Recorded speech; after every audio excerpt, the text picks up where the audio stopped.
संगमेश्वरी भजन मंडळ तालुका संगमेश्वर आयोजित गुरुपौर्णिमा उत्सव 2025 प्रतिवर्षाप्रमाणे याही वर्षी संपन्न होत आहे। कैलासवासी भजन महर्षी परशुराम पांचाळ, कैलासवासी भजन महर्षी चंद्रकांत कदमबुवा, कैलासवासी भजन महर्षी विलास पाटील बुवा या त्रिमूर्तींना गुरुस्थानी मानून हा गुरुपौर्णिमा उत्सव कार्यक्रम होत असतो। आणि एक वैशिष्ट्य म्हणजे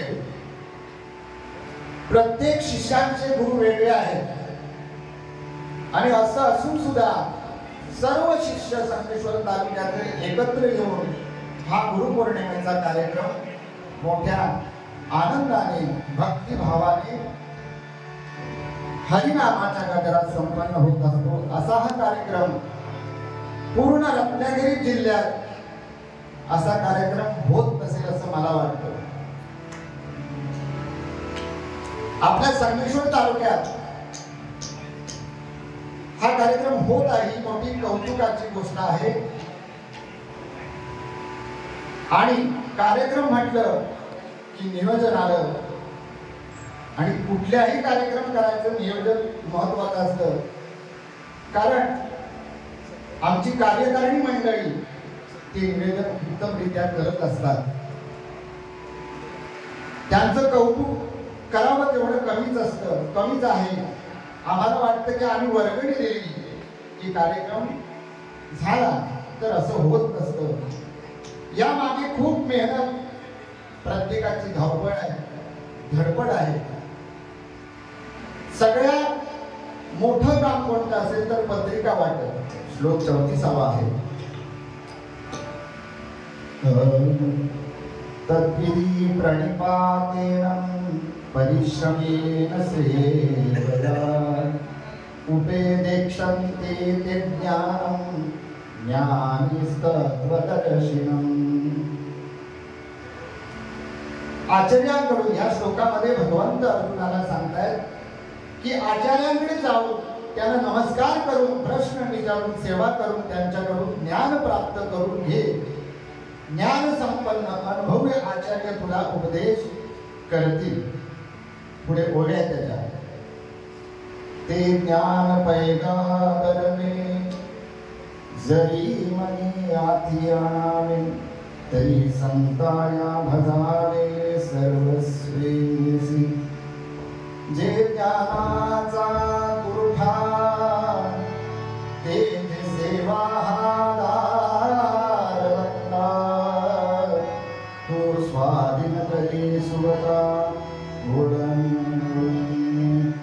तरी तनु मनु दिवे चरणासी लागावे अगरवता करावे दास्य सगळ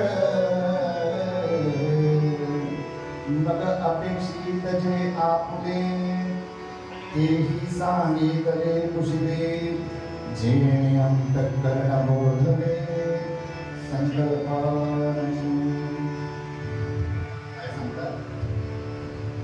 भगवंत अर्जुनाला सांगतोय की अर्जुना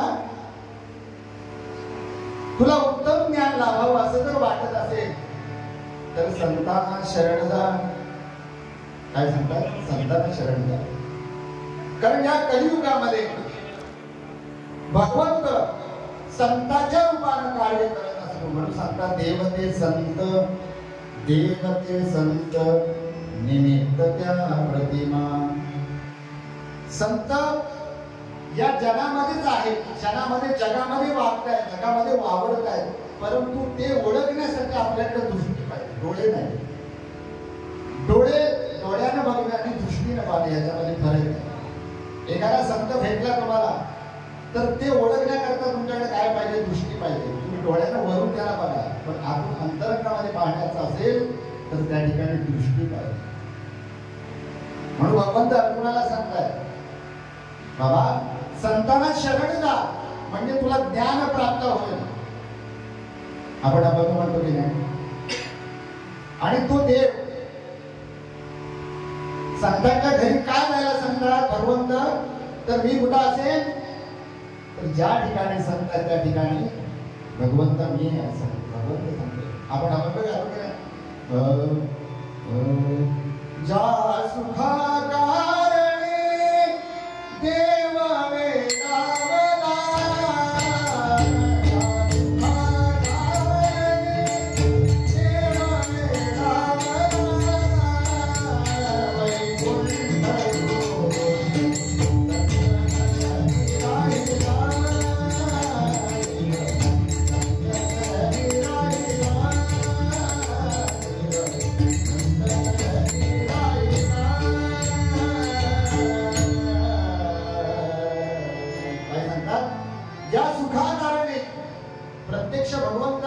बघा ज्या सुखा कारणे देव वेदावला, संतांच्या प्रेमासाठी देव वेगळा झाला. आणि देव कुठे येऊन राहिला?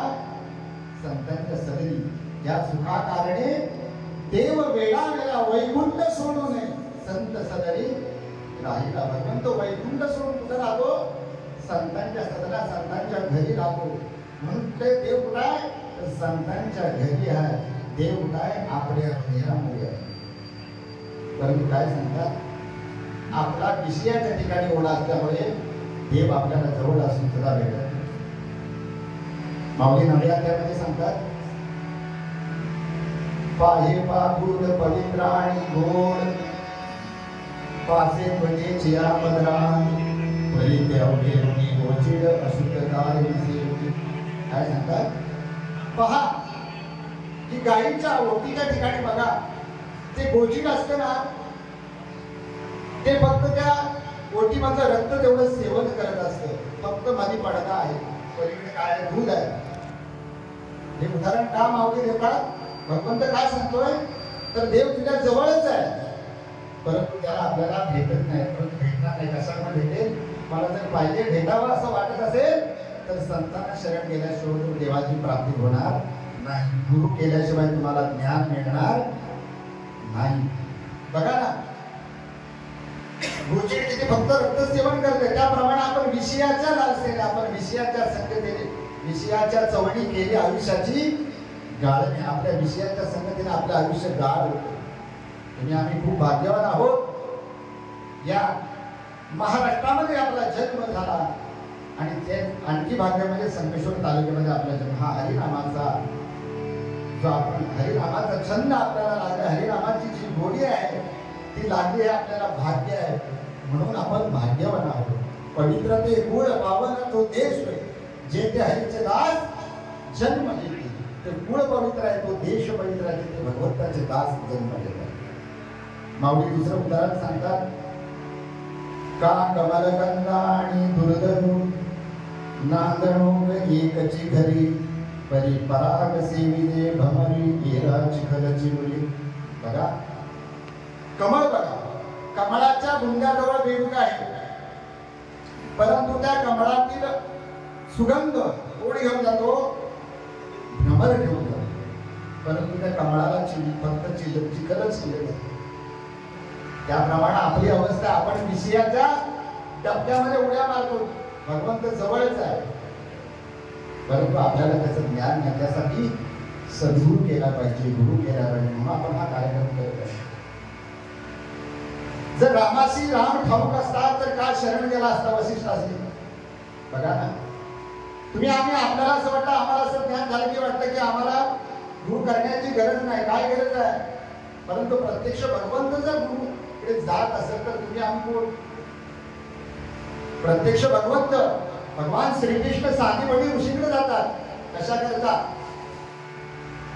ते ज्ञान प्राप्त करतात. या चराचरामध्ये भगवंताची प्राप्ती कशी आहे? या चराचरामध्ये भगवंत व्यापून कसा भरला आहे याचं ज्ञान जर कोणाकडे मिळत असेल तर एक सद्गुरू शिवाय म्हणून सांगतात सद्गुरु वाचून सापडेना सोय धरावे ते पाय आधी आधी. पुढे सांगतात का कमलगंगा आणि दर्दूर नाचण घे गली बरी पराग सेवी जे भ्रमती गिराची गती. का निदैवाच्या परिमरी लोह्या रुद्र्या हाती सहस्त्रवरी परिथे ते मैसोनी उपवास करी का दरिद्री जिये.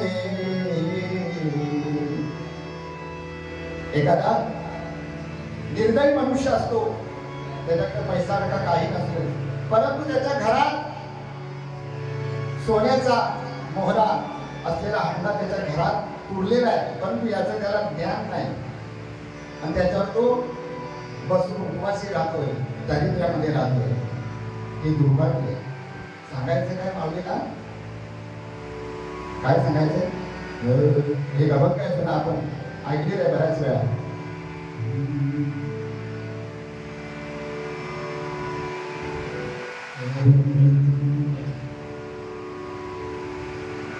जिकडे तिकडे शोधिसी काय फिरसी बेड्या परी बसे तो देव तुझा.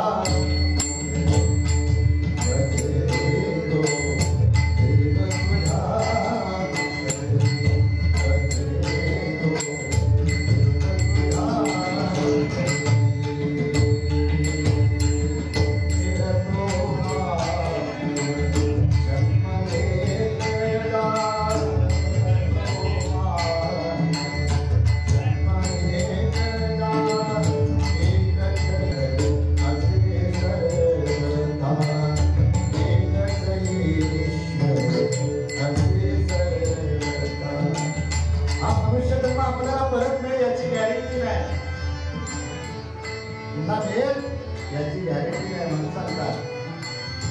अज्ञानाचा साधुनी पडदा, अज्ञानाचा साधुनी पडदा, येशील मार्गावरी बसे तो देव तुझा.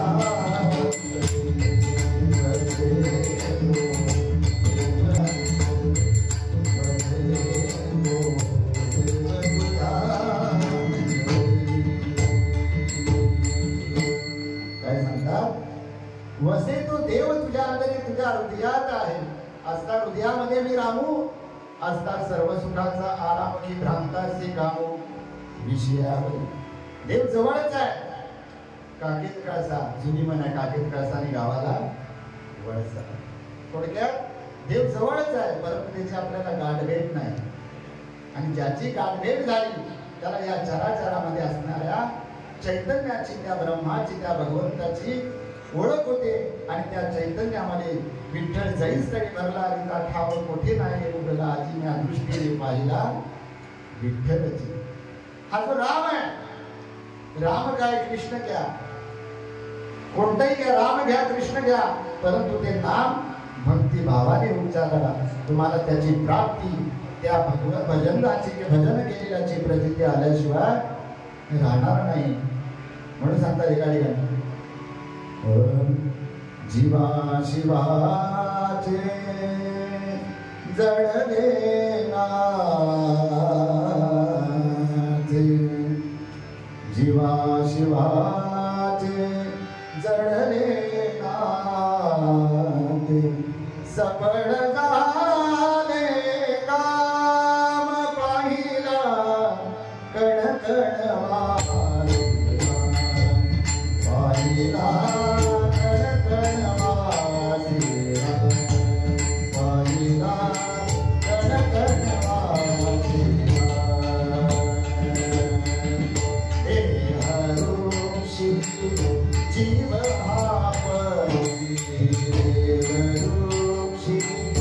जीव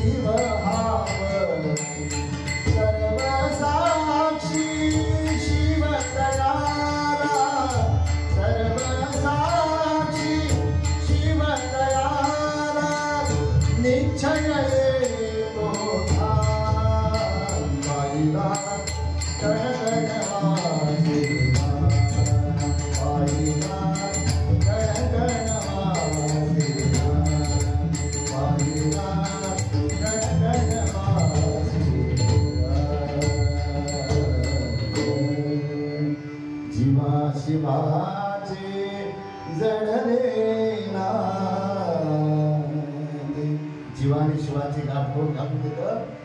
सद्गुरू घालून देतात. म्हणून जीवनामध्ये सद्गुरू करणे गरजेचं आहे. ज्या वेळेला ती गाठ बांधून देते, देव हा वृक्ष सांगितलाय. जीव हा पक्षी आहे, सर्व साक्षी शिव आहे. भगवंत शिव त्याला साक्षी आहे. आपल्याला वाटतं की मला कोण पाहत नाही. एखादं कुकर्म करताना, वाईट कर्म करताना आपल्याला असं वाटतं कोण बघत नाही, कारण देव आपल्या हृदयात बघायचा प्रश्नच नाही. तुझा आहे तुझं पासी पर्यंत जागा चुकलाशी. म्हणून हा देह जो मिळालाय, हे आयुष्य मिळाले भगवंताची देणगी आहे. त्याला प्राप्त करून घ्या जीवनामध्ये, त्याला ओळखा, तरच आपल्याला जीवनाचे सार्थ आहे. नाहीतर काय 100 वर्ष आपल्याला भगवंताला दिले, अल्प आयुष्य मानव देह, शतगणिले ते अर्धरात्र काय, मध्ये बालत्व पीडा रोग क्षय, काय भजनासी मुरले ते पाहिला. 100 वर्ष दिले, आता 100 नाही, आता 60 मानायचे. कधी अटॅक येईल आणि कधी माणूस जाईल हे सांगता येईल. आणि अटॅकचं प्रमाण जास्तच वाढलेलं आहे पूर्वीपेक्षा. कारण वाटतं कोरोना ते 3रा डोस ज्याने घेतला नाही ना, त्याला जास्त प्रॉब्लेम झाला. कारण बरेचसे अटॅकने मरत आहेत. याचा भरोसा ना, आम्हाला अभिमान वाटतो याचा नाही. तरुणचा भरोसा कोण काळ येईल कैसा, जैसे पक्षी काही दिशा उडून जाते. एखादा वृक्ष कोलमडून पडावा आणि त्याच्यावर असलेले पक्षी सगळे उडून जावे, त्यात तशी स्थिती या देहाची आहे. उद्याचा भरोसा नाही. म्हणून याच्यावर अभिमान राहू नका. हा माझा आहे, माझं आणि भ्रांतीचं उजाय सांगतात. कारण ह्याला चालवणारा बोलणारा एक भगवंत आहे. आम्हाला वाटतं मी चालतो, मी बोलतोय, नाही, हा भ्रम आहे. हा भ्रम कधी जाईल, हे अज्ञान आहे. कधी जाईल, ज्या वेळेला तुम्ही सद्गुरू कराल त्यावेळेलाच हे अज्ञान तुमचं नाही सोड. नाहीतर आम्ही किती भजनं केली, किती काळ केली तरी त्याचं काय. हे भजनाचं वर्म आहे, भक्तीचं वर्म आहे. ते वर्म गुरुच्या ठिकाणीच आहे. ते गुरु केला तरच ते प्राप्त होणार. ज्याप्रमाणे अर्जुन धनुर्विद्या शिकण्यासाठी द्रोणाचार्यांकडे जायचा, ती कला आत्मसात करण्याकरता द्रोणाचार्य होतो. परंतु जीवनाचं कल्याण, ज्याप्रमाणे आपण आज ह्या कलेच्या माध्यमातून अनेक गुरु करतो, त्यांच्याकडे जाऊन आपण ती कला आत्मसात करतो. परंतु जे तत्वज्ञान आहे, जे साधू संतांनी आत्मसात केलं, जे साधू संत अभंगाच्या माध्यमातून सांगतायत, हे अभंग म्हणजे नुसतं लिखाण नाही आहे, तर आपल्या जीवनाशी संबंध आहे त्याचा. आणि ते अर्थ आहे आपल्या जीवनाला. त्याला ते आपल्यासाठी आहे. साधू संतांच्या जगाच्या कल्याणात संतांच्या विभूती देह कष्टविधी परोपकारी. या देहाचं आपल्या संसारावर तुळशीपत्र ठेवून आम्हा करता साधू संत झिजले, म्हणून त्यांचे अभंग तुम्ही आम्ही गातो. संत झाले म्हणून आम्ही बुवा झालो, नाहीतर आपण बुवा झालो. पांचाळबावांचं एक गजल आहे, संतांची एक थोडी आम्ही झालो वारकरी, त्यांच्या उष्ण्याचे मान करी. संपूर्ण पाठ नाही माझा, पण ऐकला होता. मग हे तत्व आहे. जसं नामदेव महाराज, आपल्याला वाटतं आपण भजन करतो किंवा भक्ती करतो, आपल्याला वाटतं देव आपलासा झाला. तसं नाहीये, ते वर्म आहे. ज्याप्रमाणे एक मी दृष्टांत सांगतो आणि प्रवचन सांगतो. किती वेळ आहे? नामदेव महाराजांचा दृष्टांत आहे की नामदेव महाराज हे भगवंताचे लाडके भक्त, एवढे लाडके होते की त्याच्याशिवाय त्याला करमायचं नाही भगवंताला. आणि नामदेव महाराजांना भगवंताशिवाय करमायचं एवढं प्रेम. नामदेव महाराज जरा जरी कुठे गेले तरी देवाला करमायचं नाही, देव रडायचा. एवढं प्रेम त्या नामदेव महाराजांचं आणि भगवंताचं होतं. परंतु भगवंताला वाईट वाटायचं की नामदेव महाराजांना मी माझ्याशी बोलतोय, नामदेव महाराज माझी पूजा करतोय, मला नैवेद्य दाखवतोय, एवढंच नामदेव महाराजांना ज्ञान आहे. परंतु मी या चराचरामध्ये व्यापूर्ण कसा भरतोय याचं ज्ञान नाही, याची वाईट वाटायचं भगवंताला. म्हणून नामदेव महाराजांना सहज भगवंताने सांगितली, नामया एक काम कर.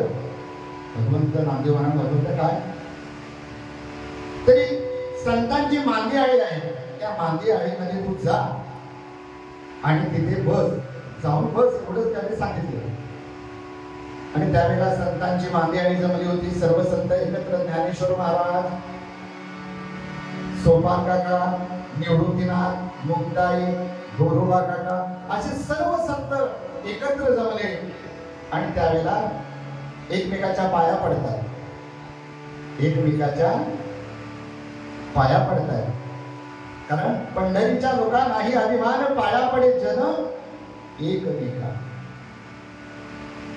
आणि असं झालं आणि नामदेव महाराजांचं आगमन झालं. नामदेव महाराज मोठ्या पालक होती. नामदेव महाराज देवाच्या इथला, देवाजवळचा असा थोडासा अहंकार होता त्याला. आणि आले आणि ताट बसले तिथे जाऊन कोणाच्या पाया पडायला तयार नाही. मुक्ताबाईला मात्र तिथे राग आला. काय माणूस आहे, देवाजवळ राहून सुद्धा याचा अहंकार गेला नाही. उसाच्या शेजारी एरंडाचे झाड, ज्याप्रमाणे उसाच्या शेजारी एरंडाचं झाड असावं, पाणी घातलेलं उसाला पण जात आहे, एरंडाला पण जात आहे. पण ऊसच गोड आहे, एरंड काय त्याच्यात फरक पडलेला तो आहे तसाच आहे, त्याचा स्वभाव काय बदलत नाही. आणि असं नामदेव मुक्ताईने म्हटल्यावर, कारण मुक्ताई आमची लहान होती त्यावेळेला. ज्ञानेश्वर महाराजांनी 16व्या वर्षी ग्रंथ लिहिलेला आहे. 16व्या वर्षी तालुक्यामध्ये 16 वर्ष आज आमचं धोक्याचं सांगतात, परंतु ते धोक्याचं आहे, लक्षात घ्या. धोक्याचं नाही. आज तरुण पिढी व्यसनाधीन होते. आम्ही भजन घेऊन गेलो होतो एका ठिकाणी. मारुती रायाचंच मंदिर होतं, हनुमान जयंती होती. कुठे गेलो होतं सांगित नाही नाव तिथं. आणि मारुती रायाच्या बाजूला छत्रपती शिवाजी महाराजांची मूर्ती होती. सुपारी आली, आम्ही सुपारी घेतली आणि गेलेलो होतो. बघितले गाडी आम्ही लावत असताना गाडी कुठे लावायला सांगायला ते सगळे यायलेली माणसं पुढे आली. एक म्हणतात हे मागे, एक म्हणतात पुढे जाऊ दे, एक म्हणतात पुढे चालू लाव. आपल्याला कुठं काहीतरी कुठं गडबड आहे समजतं ना आपल्याला. आणि झालं भजन चालू झालं. म्हटलं आता भजनाचा रंग भरतोय की नाही म्हटलं, असं वातावरण तिथं होतं. आणि भजन चालू झालं, भजनाला रंग चांगला भरला. आणि त्या भजनाच्या माध्यमातून त्यांना जे कळेल असा डोस त्याला दिला. आणि एक त्या भजनात बाजूला बसलेले एक बाजूला बाहेर जाऊन बसले. आणि ज्या छत्रपती शिवाजी महाराजांनी ही मंदिरं सुरक्षित राहावं, या मंदिरामध्ये कायम उत्सव व्हावा, त्याने आपल्या रक्ताचं पाणी केलं. पण आज आम्ही हिंदू काय करतोय, मंदिराचं पावित्र्य नष्ट करतोय. कसेही वाटतोय मंदिरामध्ये, कसेही येतोय, लाज वाटली पाहिजे. आज हनुमंतराय प्रत्यक्ष जर असते ना तिथे हेही सांगितलं तर एकेकाच्या गदा अशी बसली असते ना. भगवंत गदा मारतो पण ती समजत नाही, ही प्रत्येकाला बसते, लक्षात घ्या. म्हणून आज आम्ही हिंदूच आमची मंदिराचं पावित्र्य आज आम्ही जपत नाही. ख्रिश्चन बघा, मुस्लिम बघा, त्यांची अगदी चर्च वगैरे मस्जिद वगैरे पवित्र राहतात, कसं तरी कोणी जात नाही. आज आम्ही हिंदू, आम्हाला दुर्बुद्धी सुचले, हे नको नको ते करतोय, नको नको ती गाणी आज मंदिरामध्ये लावतोय. आता बघा गणपती उत्सव येणार आहे, त्या गणेश उत्सवामध्ये त्या डीजेवर नको ती गाणी लावतात. आवडत असेल त्या बापाला तो बोलणार नाही, बोलला असतं तर काय केलं असतं. तो निर्गुण तत्वामध्ये आहे आणि तो निर्गुण तत्वामध्येच आपल्याला शिकवण देत असतो, लक्षात घ्या. देव नाही असं म्हणू नका. म्हणून त्याच्या समोर आज आम्ही काही करतोय, कसंही वाटतोय, आपल्याला कुठलीही गाणी लावतोय देवासमोर, काय काय वाटत असेल त्या देवताला, ज्या देवतेचं जे काय पाळणूक आहे ती केलीच पाहिजे. आणि ती जर आपण आज केली नाही तर भागवतामध्ये सांगितलंय, भागवत ग्रंथामध्ये, पुन्हा आपला देश पारतंत्र्य जाणार. याला कारण आम्हीच असणार आहे, दुसरे नाही. दुसऱ्याला दोष देण्यापेक्षा आज आम्ही आमचे दोष शोधले पाहिजे. आम्ही काय करतोय मंदिरामध्ये, आमचं पावित्र्य आम्ही आज राखतो का, हे कधी करणार आपल्याला हे कळलं पाहिजे. म्हणून आपण पहिलं सुधारलं पाहिजे, मग दुसरा. आणि अशा आमचे नामदेव महाराज, ज्ञानेश्वर महादेवनी सांगितलं निवृत्तीनाथांनी, बरोबर काका, एक थापटणं घ्या आणि बघा म्हणाले मडकी कच्ची आहे की पक्की आहे. आम्हाला वाटतं आमची मडकी पक्की आहे, आम्हाला अहंकार वाटतो, मी आणि माझा असा अहंकार आहे आपल्याला. आणि तो जर जवळायचा असेल तर संतांच्या संगती मनोमार्गगती आढळावासी येणे पण ते. आणि असं ते गोरोबा काकांनी थापटणं घेतलंय, सर्व संतांचं थापटणं मानताय गोरोबा काका प्रत्येकाने सहन केलं. जसं मणकं घडवताना बघा, उभार कसा आतून पहिला हात देतो नंतर त्याला मणका मारतो, तेव्हा ते मणकं घडत असते. हे पण आपलं मणकच आहे, उलटे टाकले भगवंतानं आपल्यावर आहे ना. याला 7 छिद्र दिलेत वरती, ही भगवंताची बासरी आहे वरती, तो वाजवतोय. आपल्याला वाटतं मी वाजवतोय, नाही भगवंत वाजवतोय. आपल्याला वाटतं मी गातोय. शाळुंकी मंजू बोलत असे वाणी बोलविता झाली वेगळाची.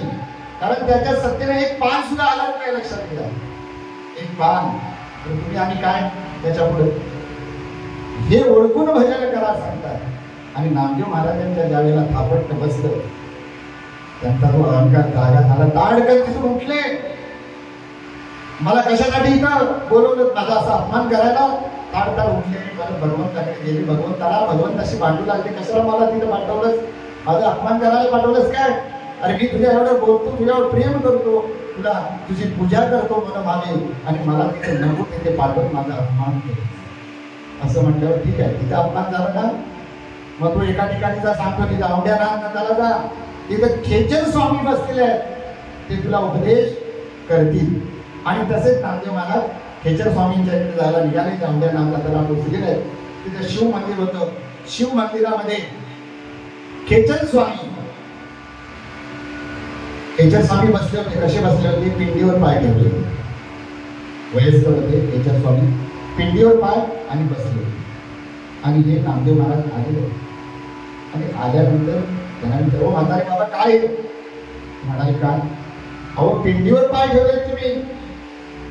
हो पिंडीवर, मला दिसत नाही, वय झालं. हो मग पिंडीवर पाय काढले, तुला दिसतंय ना? मग ते उचल आणि दुसरीकडे ठेवले. आणि दुसरीकडे ठेवल्यावर तिथे सुद्धा पिंडी होती, लक्षात घ्या. असं 7 ठिकाणी फिरवलं करण्याकरता त्यांचे पाय. त्या ठिकाणी पिंडी प्रगट झालेली आहे, शिवलिंग प्रगट झालेला आहे. आणि असं म्हटल्याबरोबर त्यांना पाय तिथंच त्याने ठेवला. आणि म्हातारे बाबा काय भानगड आहे, तुम्ही कोण? मला या म्हाताऱ्या बाबाला खेचर स्वामी म्हणतात. अहो तुम्ही खेचर स्वामी? कोण म्हणाला? मीच खेचर स्वामी. माझी कल्पना वेगळी होती. महाराज म्हटल्यावर अगदी गादी विधीवर बसलेले, सिंहासनावर बसलेले, त्यांच्या दारात लाय लागले असे महाराज असतील अशी कल्पना. मला कल्पना वेगळी असते आणि वास्तव्य वेगळं. कल्पना वेगळी, वास्तव्य वेगळं. असं म्हटल्यावर त्याला शरण गेली आणि त्यांनी त्याचा अनुग्रह घेतला नामदेव महाराजांनी. आणि त्यावेळेला त्यांना बोध झाला. आणि त्यावेळेला त्यांना ज्ञान प्राप्त झालं. या चराचरामध्ये असणारा भगवंत दिसू लागला. हरी येथे हरी येथे हरी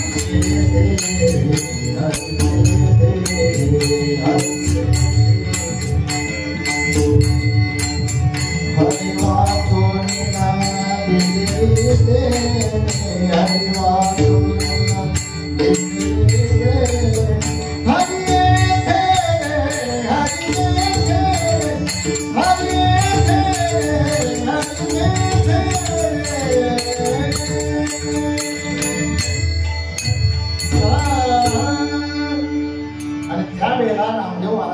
चराचरामध्ये असणाऱ्या भगवंताचा ज्ञान झालं. त्यावेळेला खरं ज्ञान प्रगट झालं नामदेव महाराजांच्या ठिकाणी.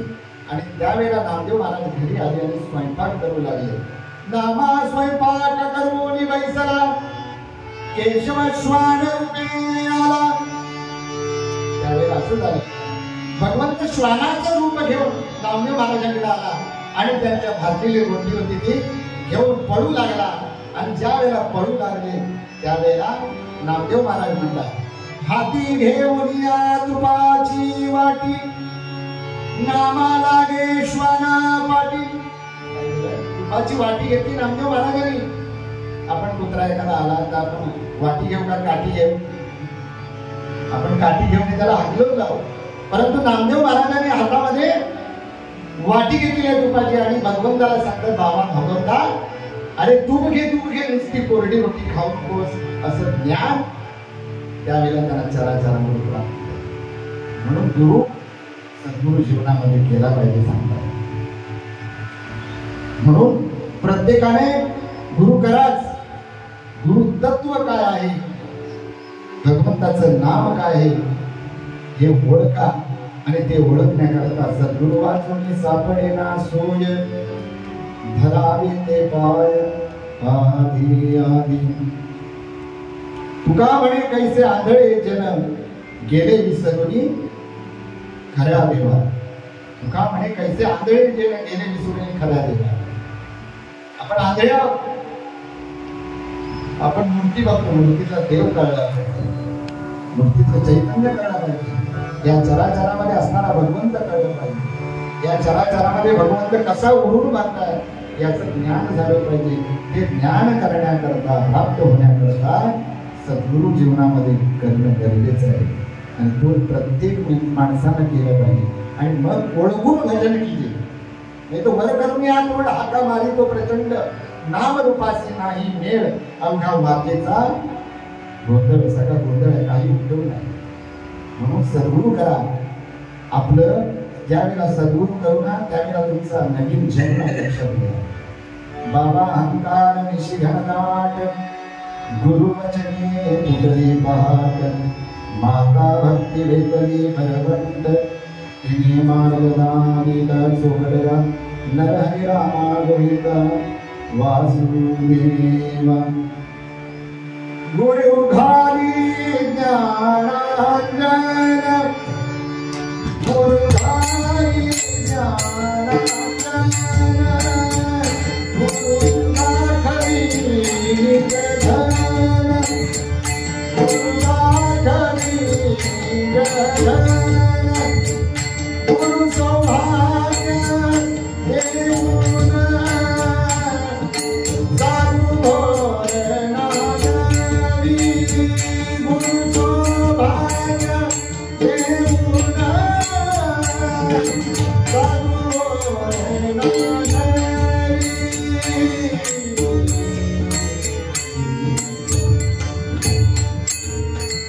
गुरु घावी ज्ञानांजन गुरु दाखवी निज धन गुरु सौभाग्य देऊन साधू मोद नागरी. बस एक अभंग घेतो. सारी हस्ता पाठीला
पुंडलिका वरदे हरे पंढरीनाथ भगवान की जय, गोपाळ कृष्ण भगवान की जय, माऊली ज्ञानेश्वर महाराज की जय, जगद्गुरु तुकाराम महाराज. बोला पुंडलिक वरदा हरी विठ्ठल श्री ज्ञानदेव पंढरीनाथ भगवान की जय, माऊली ज्ञानेश्वर भगवान, जगद्गुरु तुकाराम